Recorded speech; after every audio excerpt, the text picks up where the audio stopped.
Consider question number third for this exercise. Find local maxima minimum and hence local maximum and minimum value for the functions.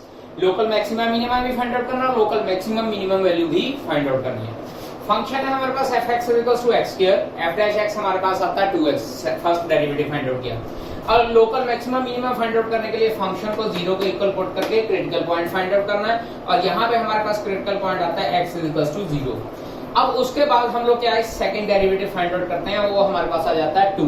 अब second derivative test के accordingly, second derivative test बताया था ना, first derivative test और second derivative test. अब second derivative test के accordingly क्योंकि ये ग्रेटर देन 0 आ गया है, x तो इसमें है ही नहीं तो हम लोग पुट कर ही नहीं सकते.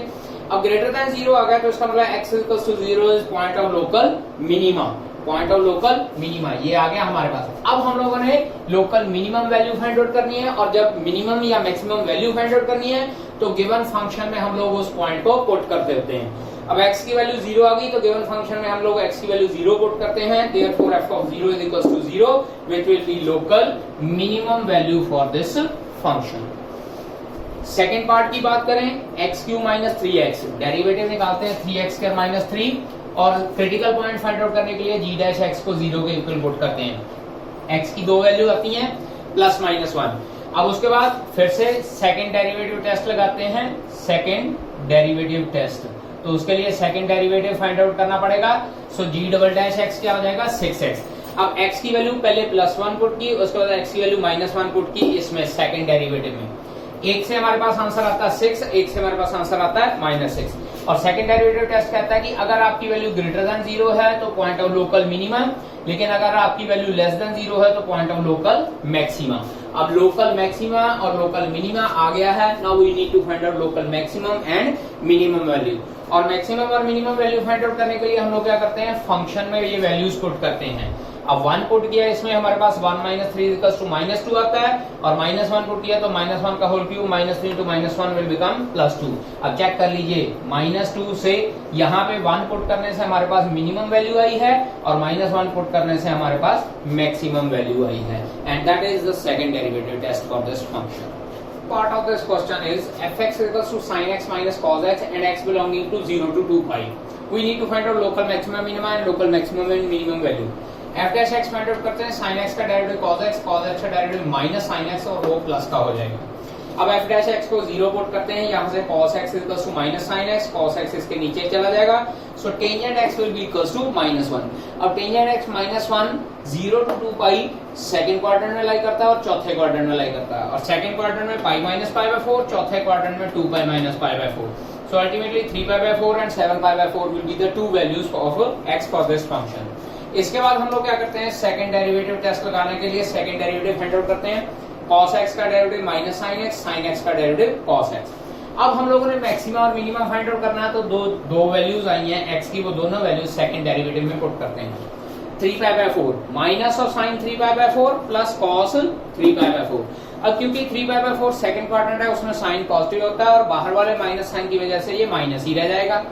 और सेकंड क्वाड्रेंट में cos नेगेटिव होता है, सो ये प्लस माइनस माइनस हो जाएगा, और अल्टीमेटली ये -√2 आ जाएगा. Less than 0, therefore local maxima value. Second derivative test के अकॉर्डिंगली 7π/4 यानी कि -sin 7π/4 plus cos 7π/4. Fourth quadrant में साइन नेगेटिव होता है, सो माइनस माइनस ये प्लस का 1/√2 हो जाएगा, और cos पॉजिटिव ही होता है, सो इसका आंसर भी प्लस का 1/√2 हो जाएगा. अल्टीमेटली सॉल्व करके √2 रह जाता है, which is greater than 0, that is point of local minima. अब हम लोगों ने लोकल मैक्सिमम और local minimum value find out करनी है. तो जो गिवन फंक्शन है उसमें हम लोगों ने ये दो वैल्यूज पुट कर देनी है, 3π/4 और 7π/4. sin 3π/4 - cos 3π/4, sin 7π/4 - cos 7π/4. Second quadrant, इसकी वैल्यू पॉजिटिव और इसकी वैल्यू नेगेटिव हो जाएगी, और ये नेगेटिव अल्टीमेटली प्लस हो जाएगा, और हमारे पास आ जाएगा √2 which will be local maximum value. और उसके बाद फोर्थ क्वाड्रेंट ये नेगेटिव हो जाएगा, और ये पॉजिटिव होता है, प्लस माइनस माइनस ही रहेगा, और ये -√2 आ जाएगा. And that will B local minimum value. इसका मतलब क्या है, सेकंड डेरिवेटिव टेस्ट से हम लोग लोकल मैक्सिमा मिनिमा और लोकल मैक्सिमम मिनिमम वैल्यू भी फाइंड आउट कर सकते हैं. And remaining question of this question third you can do yourself. Now fifth question for this exercise, find absolute maximum and minimum value of the function. अब absolute maximum और minimum value में हम लोगों को interval दी हुई होती थी और वहां पे हम लोग इंटरवल में जब फाइंड आउट करते थे तो उसमें क्या होता था कि एक क्रिटिकल पॉइंट फाइंड आउट करना हम लोगों ने f डैश x को 0 के इक्वल पुट करके, उसके बाद एक्सट्रीम पॉइंट्स और क्रिटिकल पॉइंट के ऊपर फंक्शन की वैल्यू फाइंड आउट करनी और वहां से हम लोग एब्सोल्यूट मैक्सिमम और मिनिमम वैल्यू फाइंड आउट करते हैं। अब बात करते हैं फिफ्थ क्वेश्चन के सेकंड पार्ट की, fx sin x plus cos x in 0 to pi। Derivative find out करते हैं, sin x का डेरिवेटिव cos x का डेरिवेटिव माइनस sin x। अब f डैश x को 0 के इक्वल पुट करते हैं, cos x minus sin x is equals to 0, यहां से sin x is equals to cos x, divide both side by cos x कर देते हैं, sin x over cos x is equals to 1, that is tangent x is equals to 1। अब 0 से लेकर पाई मतलब first और सेकंड क्वाड्रेंट, फर्स्ट और second quadrant में से सिर्फ फर्स्ट क्वाड्रेंट में टेंजेंट पॉजिटिव होता है, सो x की वैल्यू सिर्फ एक ही आएगी π/4। अब इसके बाद हमारे पास आ गया है क्रिटिकल पॉइंट। तो उसके बाद क्या होता था कि हम लोगों ने एक तो क्रिटिकल पॉइंट के ऊपर फाइंड आउट करना है और उसके बाद एक्सट्रीम पॉइंट्स के ऊपर भी हम लोगों ने फंक्शन की वैल्यू फाइंड आउट करनी है। सो गिवन जो फंक्शन है उसमें हम लोगों ने क्रिटिकल पॉइंट भी पुट कर देना है और एक्सट्रीम वैल्यूज भी पुट कर देनी है, दैट इज 0, π/4 और पाई। अब 0 पुट करते हैं, sin 0 प्लस cos 0, sin 0 की वैल्यू 0 होती है, cos 0 की वैल्यू 1 होती है, तो हमारे पास आंसर आ गया 1। अब π/4 पुट करते हैं, sin π/4 cos π/4, 1/√2 प्लस 1/√2, अल्टीमेटली √2 हो जाता है। इसको हम लोग ऐसे कर लेते हैं 1.414 भी या 1.4 कंसीडर कर लेते हैं। उसके बाद पाई की value sin pi plus cos पाई, sin 180 0 होता है और cos 180 -1 होता है, so it will be -1।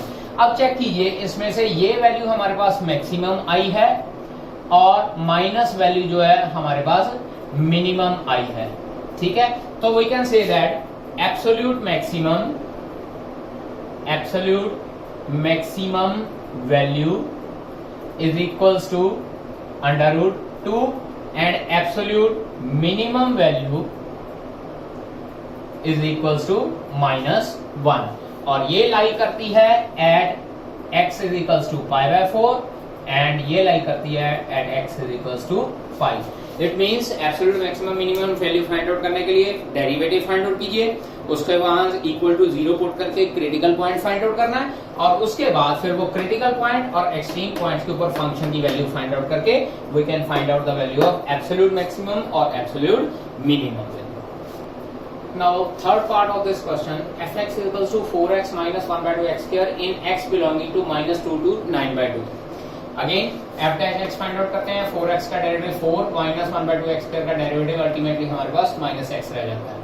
Critical point के लिए f डैश x को 0 पुट करते हैं, सो 4 minus x is equals to 0, यहां से x की वैल्यू आती है 4 and which belongs to -2 to 9/2, so x is equals to plus का 4 will be the critical point. अब absolute maximum minimum find out करने के लिए एक्सट्रीम वैल्यूज और क्रिटिकल पॉइंट के ऊपर हम लोगों ने फंक्शन की वैल्यू पुट करनी है।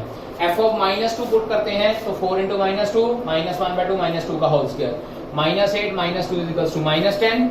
4 पुट करते हैं, 4 into 4 -1/2 4 का होल स्क्वायर, आंसर हमारे पास आ जाता है 8। 9/2 पुट करते हैं, 4 into 9/2 -1/2 into 9/2 का होल स्क्वायर, ये आ जाता है हमारे पास 18 और ये आ जाता है 81/8। एलसीएम वगैरह सॉल्व करके हमारे पास 63 और 18 आता है and that will be equals to 3.5।